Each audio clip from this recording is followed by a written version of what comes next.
Magic Cartoon Tales.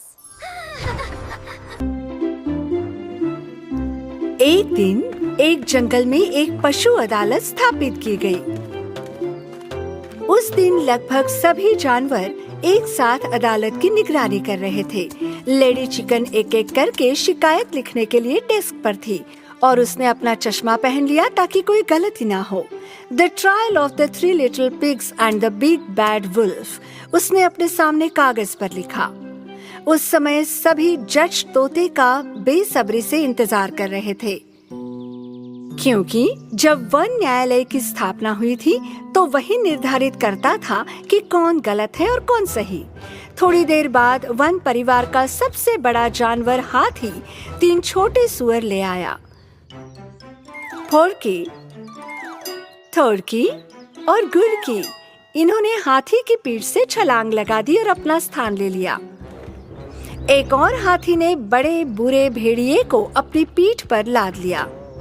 भेड़िए को देखकर बेशक जानवर पहले तो डर गए और आखिर में जज तोता, जो कोर्ट पर राज करने वाला था, वो भी आ गया।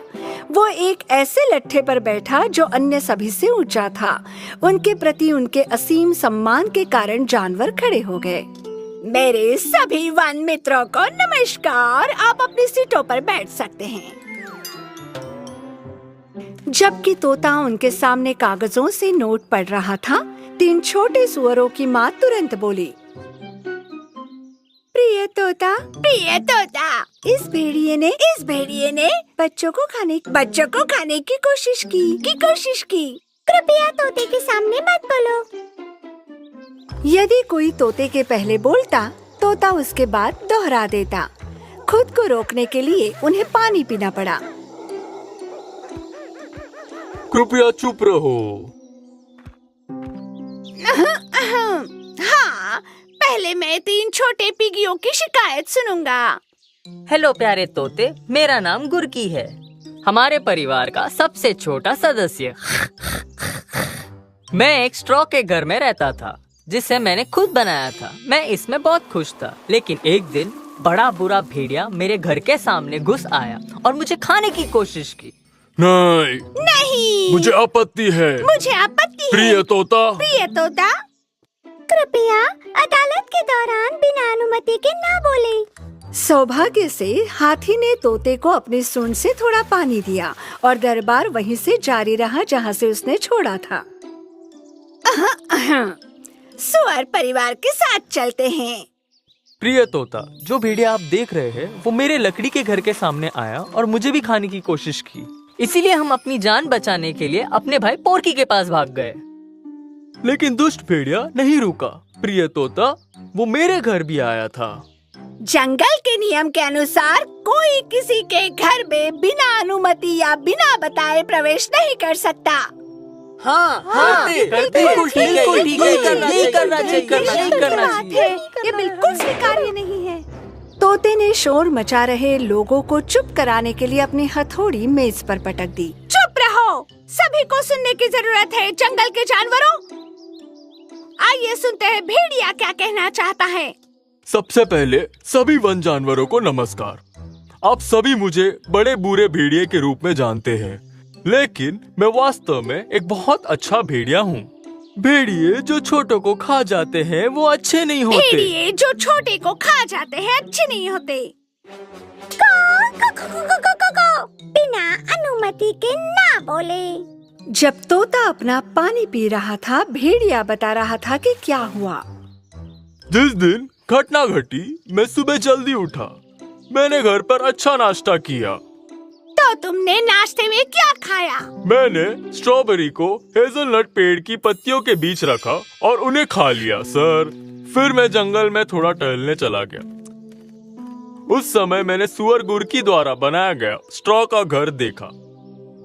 घर बिल्कुल भी पक्का घर नहीं लग रहा था।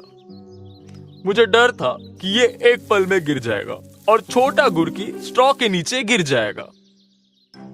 तो मैंने अंदर देखा और सुअर से कहा कि ये घर पक्का नहीं है। जब उसने मुझ पर विश्वास नहीं किया तो मैंने कहा, मैं फूंक मार दूंगा और तुम्हारे घर को नष्ट कर दूंगा, तब तुम मुझे समझोगे। फिर तुमने फूंक मारी और उसका घर बर्बाद कर दिया क्या?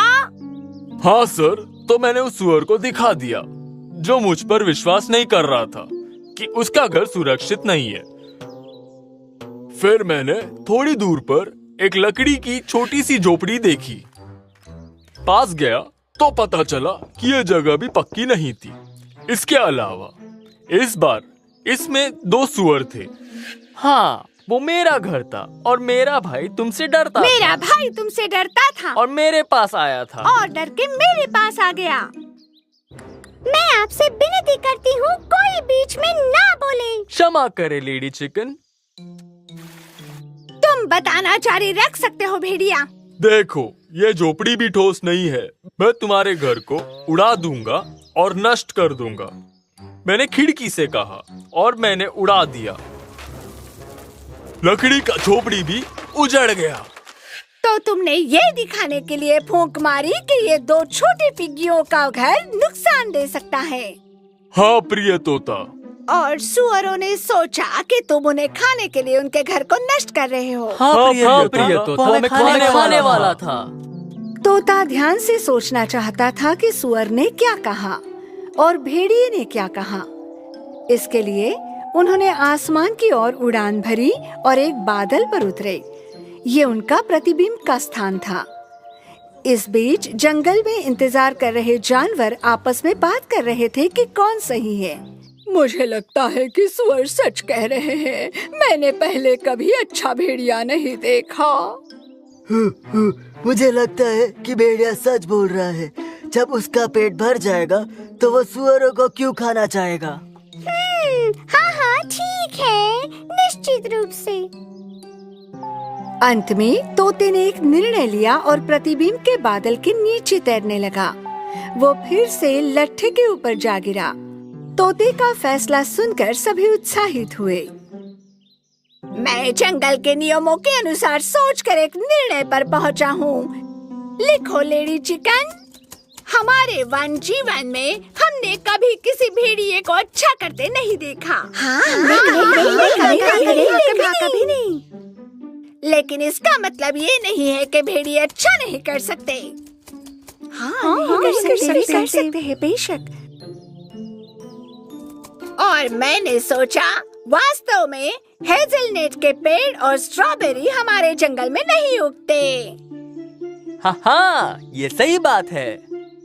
हमारे जंगल में हेज़लनट के पेड़ या स्ट्रॉबेरीज नहीं है।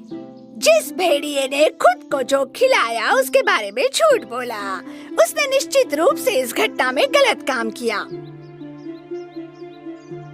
मेरा फैसला भेड़िए के लिए 2 छोटे सुअरों के लिए एक नया और अच्छा घर बनाने का है। इस तरह जंगल में अच्छा काम करने वाले भेड़िए के रूप में वह अन्य भेड़ियों के लिए मिसाल बनेंगे। धन्यवाद प्रिय तोते। 3 छोटे सुअर और बिग बैड वुल्फ का परीक्षण खत्म हो गया।